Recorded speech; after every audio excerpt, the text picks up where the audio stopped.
This is the back of my Uh, marker. It's telling me to go you this have to way. go in the metro. You have to go in the metro to get there. What? Someone could that didn't mention it. What? How would I? Great. There's the metro you go in, yeah. And Oh, that's And a on the lot. next episode, and Cam will find the vampires. I don't think I'm gonna find the vampires. You're gonna find the vampires. I'm gonna look this quest up on like tomorrow at work and be like, and just be so upset. Oh my gosh, that was. What did we do? We wasted our time with the vampire quest that didn't have an ending. We got our ass kicked. I spent like 20 minutes trying to find a bed or trying to heal. And then I was like, okay, I guess I'll do the main quest after I rob the man of his information. And then a dude, I don't know why I'm trying to rationalize what I've seen today. Mark, do you have anything to say for what what I'm saying? I mean, you're not saying much. Like at the moment, you're just kind of like you sound traumatized. Am I wrong in anything I'm saying? I feel like sometimes when I'm like really negative about stuff and like a YouTube comment will try to humble me and I'll go like, you're wrong, but like, am I wrong still? You're wrong when you say it's a bad game. Why? Because it feels like a bad game. I'm having a bad time. Doesn't that make it a bad game? Groundbreaking game. Truly, does a game only have to be bad as if I'm playing it and not having a good time? Like, it's entertainment. If nothing, it should be neutral to me, even though that would be bad media. But if it's actively harming me, doesn't that make it bad? Like, no matter what. Like, if someone, like, was playing Elden Ring, which I think is a fantastic, amazing, close to perfect game, but they're just, like, losing, like, to the same boss over and over again, and they're, like, having a bad time, and they call a bad game, I think, like, they're wrong, but I don't think their experience is wrong, you know? I agree with you. Truth is, problem with Fallout 3 is that it's giving you the problem is it's giving you this big sandbox to walk around in. And you know, just the nature of open world games is that 60% of the game is going to be kind of crap because it's a lot of empty space between interesting things. That's how every open world game is. I disagree with that so much because the game had like an hour of preamble to make me care about what's happening. It failed miserably to make me care, and then it's like no, wait, hold on. Shush. Are you arguing that it's impossible, or are you saying what I'm trying to say is that the problem is the actual interesting things you're aiming for don't have enough punch to them. Like Galaxy News Radio is not an interesting experience. I'm saying what you're saying is correct, but that doesn't have to be the case because you said like all RPGs are like that, and I don't think that has to be true, nor is true. And I'm not even gonna bring up like a modern game. I'm just gonna say like this game could have been like much tighter. It could have been much more compact, and it could have just shown me the cool stuff they made at any point in time they wanted to. And it didn't have to. It wouldn't have to railroad me. They would just like have to give me reasons to find them and want to do them. Yeah, I think you could shrink it, but the majority of open world games have a lot of empty spaces. No, you're saying stuff like, well, they can make me care. They can give me a reason to find the interesting things. But that's the whole point I'm trying to make is that even something like New Vegas, which has all these interesting things, there's a lot of empty space in New Vegas. There's probably the same amount as there is in Fallout 3. It's just better at guiding you to the interesting things, and the interesting things are more interesting. So when you go there, it's like, oh wow, I encountered something cool instead of GNR. I'm gonna disagree strongly with the one point about New Vegas that it has roughly the same amount of open space as Fallout 3. Yes, you're right that the design helps you better find the more interesting things, but there is just enough things in New Vegas where like I genuinely can't walk around without like a not a random encounter happening, but like a planned game design encounter happening that is you know, varying degrees of quality, but like something cool happens. Like remember in the beginning of the stream, I was just like wandering around trying to find like the right place to go to, and I went in places that they put on a map that they wanted me to go into, and there was fucking nothing in them of like interest or like substance. But that's what I'm saying is that those are the points of interest that they're trying to create, and they're not interesting compared to a different game where the points of interest are interesting, so you don't notice the empty space.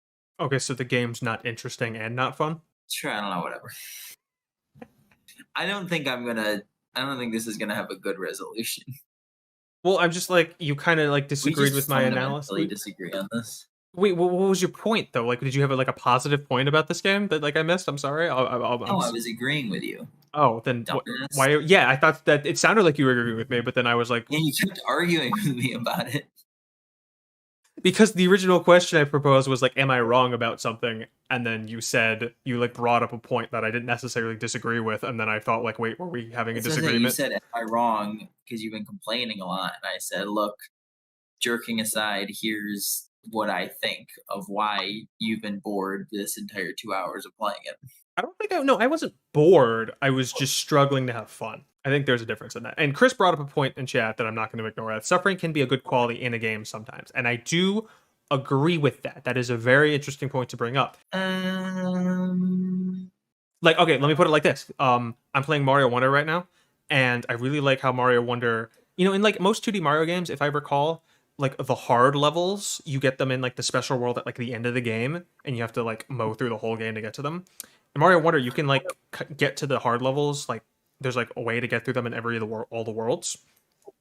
And the first one I went to had a really hard level. It was super fun. I spent like a day and a half trying to beat it, and at no like only like at one point when I put the game down immediately was like, okay, this isn't fun anymore. But when I came back to it, I was still having a ton of fun, and I was dying, and it was hurt, and I was like, oh, I almost had it that time. There's that level of challenge. I think challenge is, part of games sometimes. And I don't know if like suffering's the perfect word for Yeah, I was gonna say that. challenge is totally different than suffering. Yes, but like you could say it's suffering to some degree, but like that's the challenge is overcoming that. If you struggle with challenge, if you're suffering, then that's kind of on you. Because I had fun with the Mario levels. Suffering's too broad though. Yeah, I would say so. Like if I see someone like at the gym like working out and they're like, "Oh man, I'm really sore," and I go, "Oh, the challenge, suffering can be good," okay. But if I go up to like a man in his 40s in like debt whose like wife just divorced him, and I'm like, "Hey man, suffering, good thing You're sometimes." right. Like, Fallout 3 is divorce. You're 100% right in that. You're so correct. That's such a beautiful, like playing New Vegas is like working out, and Mario Wonder's like working out. Fallout New Vegas is divorce and alcoholism. why are you saying that like you have experience with divorce? Are you a divorcee, Cam? I don't know if I was saying that like I've experienced divorce. You were like, it's just like divorce. Like, have you Yeah, the experienced concept of divorce. Yeah, Jenny? Mark. Jenny, has Cameron gotten divorced? I mean, he's gotten broken up with in Baldur's Gate, so I guess that. I've been broken up with in real life. Why did you go to Baldur's Gate? Why'd you attach Baldur's Gate to that?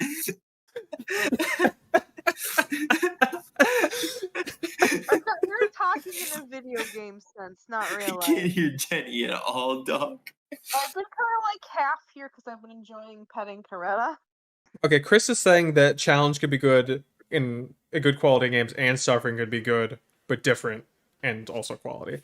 I think the distinguishment we made between challenging and suffering does not allow suffering to be a good quality, Chris. Because could you give us an example of the game where you're suffering and having a genuinely bad time, and it's not a challenge and it's also good?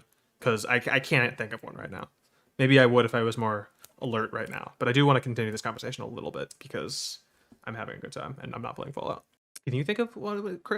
Because I'm struggling to like. Because like when I brought up Elden Ring, I could imagine that the person, the hypothetical person who was like losing a bunch and was suffering, they see that as suffering, where I would see that as a challenge, and that's a perspective thing. And that's why I was like, I wasn't going to argue with their perspective, because although I think it's wrong, I'm not going to deny their experience. But I think there is a difference there. But even like with challenge, right? So like you bring up something like Elden Ring or Dark Souls or whatever. Mm-hmm. But if it was designed poorly and it was like just as difficult, but like in an unfair way, you would not enjoy it. Right. That's like the suffering side of things rather than challenge. Right, and there's plenty of that in Dark Souls. That's the divorce. Yeah, I'm gonna start referring to moments I don't like in games as the divorce moment.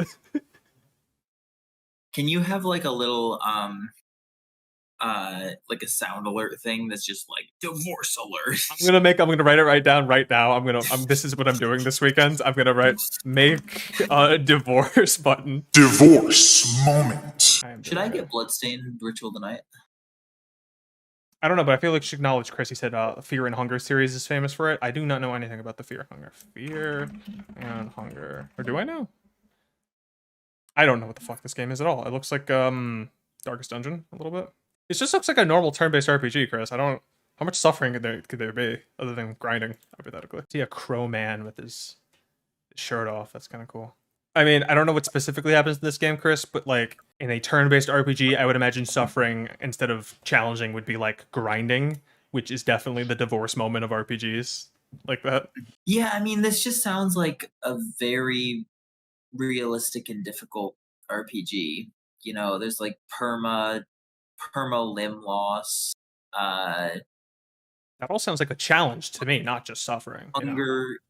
You have health, but also hunger and sanity.